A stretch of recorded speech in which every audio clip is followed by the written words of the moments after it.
Wa alaikum salam wa rahmatullahi wa barakatuh, sister. You've written into us about difficulties that you're having with your mum at the moment, and how she's given you a really hard time right now, and it's causing some difficulties for you. And this is a really difficult situation because, of course, you must respect and obey your mother unless she tells you to do something against Islam, which from what I'm reading here, she's not. It doesn't look like she's encouraging you to do something that's not Islamic. However, at the same time, it seems that her attitudes towards you is very unfair, and it's making you feel sad and frustrated, and understandably so. Who wouldn't feel upset and frustrated if their mother was treating them the way that you are?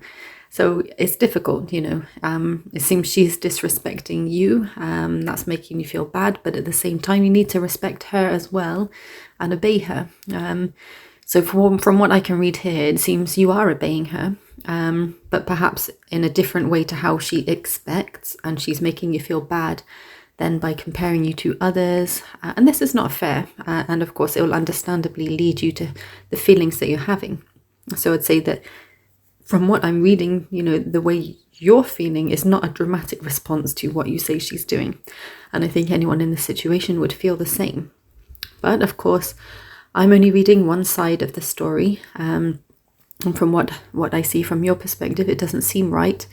But I would suggest that you maybe look into an alternative perspective for you, to try and see, to try and understand if it is something about you or whether your mum really is being unfair, somebody who is witnessing both sides.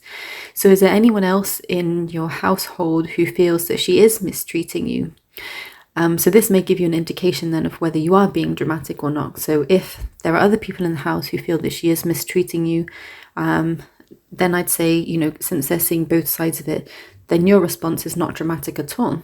However, it might be that they see that maybe they feel that you are being disrespectful, and maybe, disrespectful to your mum, and you're not responding to her in the correct way.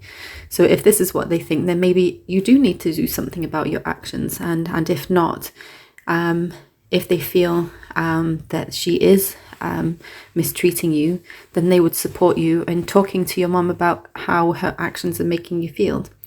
Even if it's not about the chores, because it of course, you have a role to play in the household, and it should be expected that you contribute to that by doing some chores.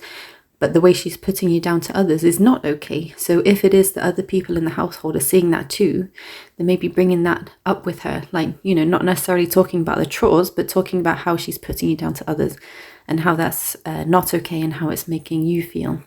So having someone else present within the household will also help to strengthen your case and support your point, but also support you too. And maybe she doesn't realize that she's doing it, or how painful it is to you, or how it's making you feel. So maybe it needs to be raised to her if that's the case, and if everyone else in the household feels that she is mistreating you. Otherwise, if they actually see that there is actually nothing wrong in her behavior, and say that it's you that's actually being disrespectful, then I guess it's about trying to see your mum's perspective too. And knowing that soon, inshallah, you will get married, and she wants to make the best of you and teach you about what's required around the house so that you can be a good spouse, a mother for now, whilst under her roof, is for you to do it her way. And then once you go your own way, you can do it your own way. But this opens your eyes to different ways of doing things so that you have more to draw upon when you leave. So when you are leaving the house, you know how to do it the way you want to, but you'll also know that there are other ways to do it that your mom's been teaching you as well. So, to look at it from a positive side and understand it from that. That is if your other family members in the house see that actually there's nothing wrong in the way she is directing you, and actually she's not being disrespectful. So trying to see it from that perspective too, and looking at the perspective of other people in the house as well who are seeing it from both sides. So that's my advice to you, is to, I guess, seek advice from others in the house who are seeing it from both perspectives. So may Allah make it easy for you at this point. May He strengthen the relationship between you and your mother and everyone else in your household. and may He grant you peace in your hearts between each other. May He soften your hearts to one another, that you'll be a happy family in both this life and the next.